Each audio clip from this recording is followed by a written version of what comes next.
Our neighbor offered to watch our house while we were in the hospital giving birth. We came home 2 days later and found the nursery completely rearranged. Clothes refolded. Blankets replaced. The name we had picked out, scratched off the wall. Replaced with another. When I asked her why, she said, "Because that wasn't her name. Not the one I gave her." We called the police. They found a pacifier in her bedroom, with a tag that read, "Property of NICU room 3B. That was our room. And when we pulled hospital logs, she'd visited. Twice. We moved into a quiet neighborhood in Springfield, Missouri, last fall. It was my husband's idea to buy instead of rent, especially with the baby coming. I was 7 months pregnant when we signed the papers. It wasn't fancy, just a small 3-bedroom with a fenced backyard, but we were happy. It felt like a good place to raise our daughter. We met most of our neighbors within the first week. Everyone was nice enough, but one woman stood out right away, Janice Harper. She lived directly next door, a single woman in her 40s with no kids. She was always outside tending to her flowers or wiping down her porch furniture. Always smiling. Too much. She started bringing us things, zucchini bread, soaps she claimed were homemade, even a pink onesie once. Just in case it's a girl. I thanked her every time, but something about her made me uneasy. My husband said I was being hormonal. Maybe I was. Around month 8, I noticed she'd bring up the baby a lot. She'd ask about the name. If we were doing a theme for the nursery. If we were open to older names that have a real soul to them. It made me uncomfortable. I started avoiding her. But she always seemed to know when I was outside. A week before I went into labor, she asked if we had anyone lined up to watch the house while we were at the hospital. I said my mom might stop by. She offered anyway. Said she'd water our plants, bring in the mail. Just leave the back door open in case I need to come in. I never told her yes. I never said she could. The night my water broke, it was just after 1 a.m. We were rushing, grabbing the bag, locking doors. I didn't think about Janice. I didn't even remember to close the back sliding door all the way. Labor was long. I needed an emergency C-section. Our baby girl was born healthy but small, so they kept her in the NICU for observation. Room 3B. I didn't sleep the whole time we were there. I just watched her, barely breathing, terrified something would happen. We were discharged 48 hours later. My husband drove while I sat in the back seat next to her car seat, one hand on her chest just to feel it rise. When we pulled into the driveway, I noticed something right away. The porch light was off. We'd left it on. I brushed it off. Maybe we forgot. But the front door was locked from the inside. I know we didn't lock it. The house smelled weird when we walked in. Like lavender and some kind of powder. Not ours. It hit me hard the moment we stepped inside. My husband said it smelled like Janice. I said nothing. We went to the nursery first. I don't have words for what I felt when I opened that door. Everything had been moved. The crib was in a different corner. The changing table was angled. The lamp we bought together was gone, replaced with one I had never seen. My folded baby clothes were refolded in different drawers. Blankets I didn't recognize were stacked in the rocking chair. And then I saw the wall. We had painted the baby's name, Emma Grace, in pink above the crib. It wasn't there anymore. It was scratched off. Literally scratched, like someone took a key or knife and dug it out of the paint. In its place was one word, Clara, in perfect cursive. I screamed. My husband ran in and froze. That's when Janice walked in. Through our front door. Holding a goddamn pie. She smiled like this was completely normal. "I brought something sweet for little Clara," she said. My throat closed. I asked her what she meant. She smiled again, like I was confused. "That wasn't her name. Not the one I gave her." My husband called the police. Janice didn't run. She didn't argue. She sat in our kitchen and asked if we wanted ice cream with the pie. When the police showed up, she told them she was watching the house. That she felt a calling. That she felt connected to our child. That she knew her name before we did. We told them she had no permission to enter. That everything was different. That she had touched our baby's things. They found a pacifier in her bedroom. Still in its hospital bag. It had a sticker on it. NICU room 3B. That was our baby's room. No doubt. When we got the hospital logs, we saw her name. She had signed in as a visitor. Twice. She wasn't family. She wasn't on the list. But she got in. I stopped sleeping. I kept the baby in our room. I watched the door every night. Janice was taken for a 72-hour psych hold. That's it. No charges. They said she didn't hurt anyone. They said it didn't count as kidnapping. She never touched the baby, they said. But she had been in her room. In her space. With her things.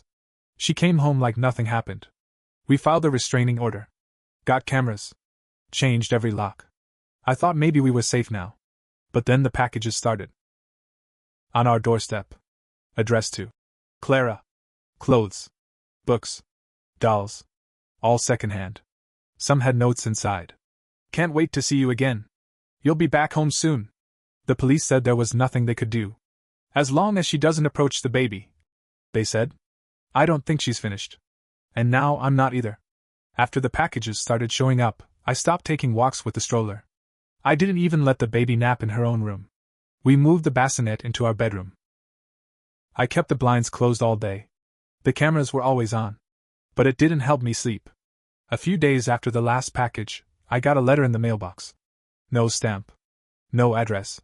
Just tucked in between the envelopes like it belonged there. It was folded neatly. The handwriting was tight and clean, almost like a schoolteacher's. It said, I know she's not adjusting. That room wasn't meant for her. She cries because she's confused. She doesn't feel at home. I'll fix it. Just give her back what's hers.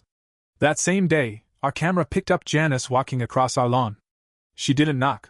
She didn't look at the door. She just stood there for a while, staring at the nursery window. Then she walked away.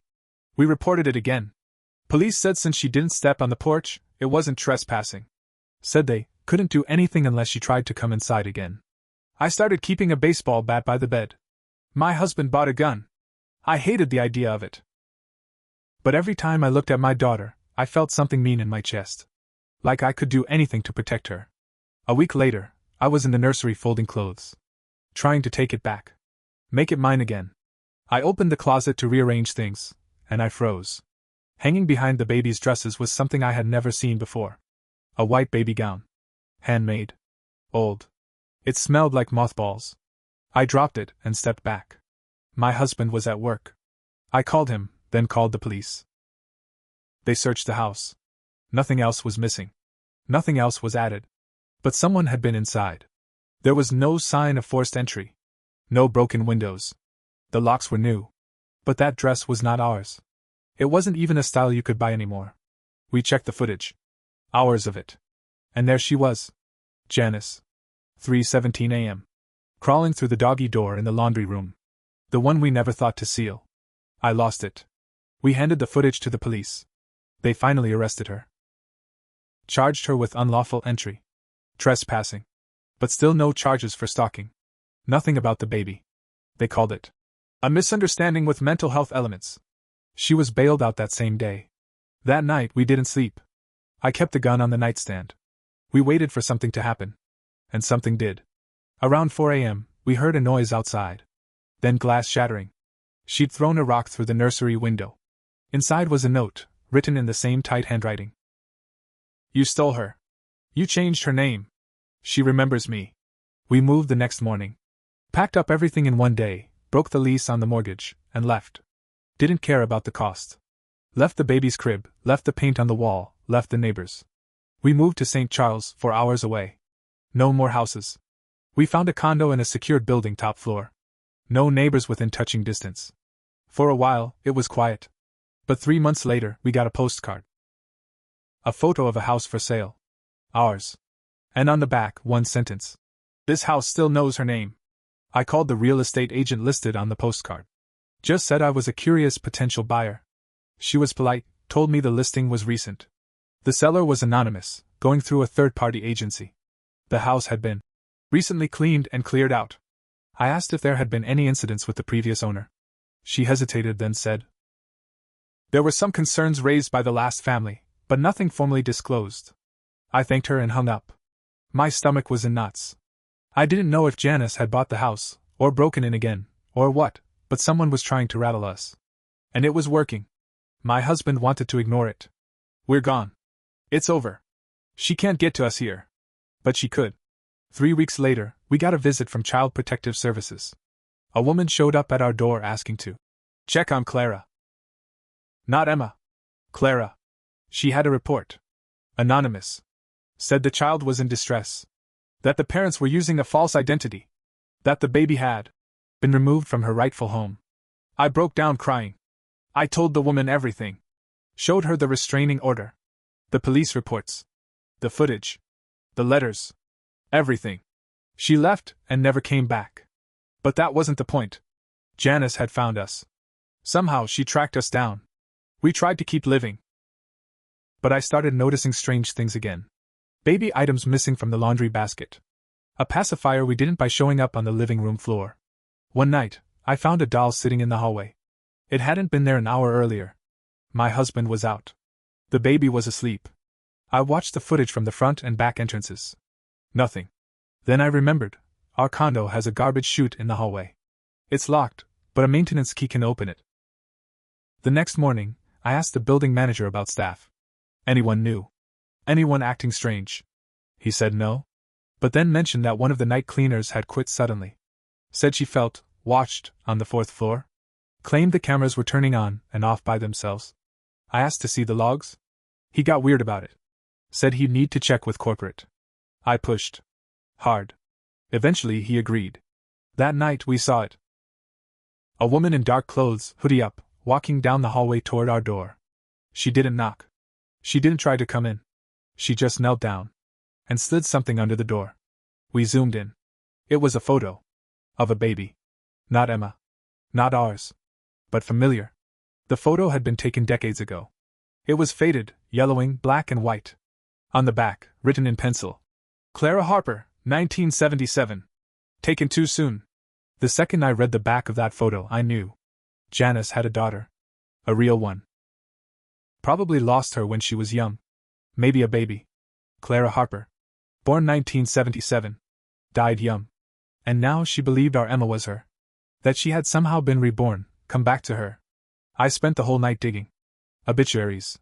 County records. Newspaper archives. And I found her. Clara Rose Harper. Died at 4 months. No cause listed. No mention of a father. Just one line in the paper. Survived by her mother, Janice M. Harper. It all made sense now. She wasn't just obsessed. She was grieving. Delusional. Broken in a way that made her dangerous. I brought all of it to the police. Again. This time in St. Charles. They said the same thing, no crime had been committed. The photo wasn't a threat. No forced entry. No physical harm. They couldn't act unless she tried something again. That night, I sat up in bed with the baby monitor in one hand and the gun in the other. I couldn't take it anymore. I was scared all the time. Scared to sleep. Scared to leave. Scared that my daughter would open her eyes one day and Janice would be standing over her crib. So I made a choice. I went back. Drove down to Springfield alone. Didn't tell my husband. I didn't want him to stop me. The house was still listed for sale. But someone had cleared the front yard. Trimmed the bushes. Watered the grass. I parked across the street and waited. At 2:17 a.m., a light came on in the upstairs window. She was living there. Not legally. Not publicly. But she was back. I waited until just before sunrise. Then I walked up to the porch. Same porch where she once smiled and handed me banana bread like we were friends. The front door was unlocked. The house smelled like lavender and mold. Her smell. The nursery had been repainted. Blue this time. A new crib. New name on the wall. Clara. I heard her footsteps upstairs. I waited until she came down. No fear in her eyes when she saw me. Just calm. Like she expected me. She cries for me, doesn't she? Janice said. She knows. I raised the gun. No. She doesn't. And she never will. She smiled. And that smile snapped something in me. I didn't shoot her. I didn't need to. Instead, I stepped forward and handed her the photo she'd slid under our door. She's gone, Janice. And this? I held up a piece of paper I had folded in my pocket. Is proof. It was Clara's death certificate. She stared at it. Long silent. Her hands shook as she took it. I know, she whispered. But sometimes I forget. Then she sat down on the floor, cradling the paper like it was the child. I walked out. Called the police from the porch. She didn't fight this time. They took her in on a 5150 psychiatric hold. But this time, they found more. In the house. Old photos of Emma. Stolen hospital ID bands. Locks of hair. A diary that detailed every visit to our house, every plan she had made. She was charged with stalking, burglary, and unlawful surveillance. They put her away for a long time. We changed our names. Moved again. Never told anyone where. Emma will never know what happened, not if I can help it. But sometimes, at night, I still see that name. Scratched into paint. Written on envelopes. Etched into my memory. Clara.